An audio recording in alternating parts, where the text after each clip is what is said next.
წარმოგიდგენთ კომაროვის მე-7 კლასში მისაღები გამოცდის ერთ-ერთი ამოცანის განხილვას. ყუთში დევს 100 ბურთი.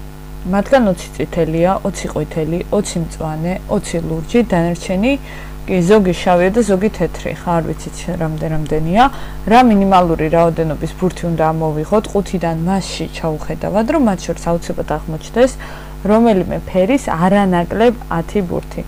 ასეთი ამოცანა რომ ამოვხსნათ, აუცილებლად უნდა განვიხილოთ ყველაზე ცუდი შემთხვევა, იმიტომ რომ აუცილებლად უნდა აღმოჩნდესო არანაკლებ 10 ბურთიო. კი, მართალია მინიმალურ რაოდენობას გვეუბნება, მაგრამ უნდა განვიხილოთ აი ყველაზე ცუდი შემთხვევა, რომ ამოვიღეთ 9 ბურთი და 9 არის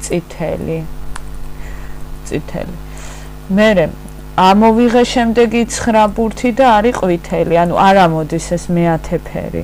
არც წითელში, არც ყვითელში. მერე ამოვიღე და სულ მწვანე ფერებია. აქ თანმიმდევრობას არ აქვს მნიშვნელობა, შეიძლება ჯერ ერთი წითელი ამოვიღე, ერთი ყვითელი, ერთი მწვანე. ფაქტია, რომ 9 გვაქვს. ესეთ ვარიანტს ვიხილავთ. 9 წითელი, 9 ყვითელი, 9 მწვანე, 9 ლურჯი, ანუ არ გვაწყობს რომ ამოვიდეს მე-10, იმიტომ რომ ჩვენ უნდა განვიხილოთ აუცილებელი შემთხვევა. ხა შავი და თეთრი არ ვიცით რამდენია. ჩავთვალოთ, რომ შავიც ამოვიღე და არის 9 ცალი. და აი ამის მერე რა ხდება? 9 თეთრსაც რომ ამოვიღებ, მერე გინდა არ გინდა ნებისმიერი რომ ამოვიღო, გინდა წითელი, ყვითელი, მწვანე, ლურჯი, შავი თუ თეთრი, შესრულდება ის მე-10. ანუ რა გამოდის, რამდენი ფერი გვაქვს? 1, 2, 3, 4, 5, 6 ფერი გვაქვს.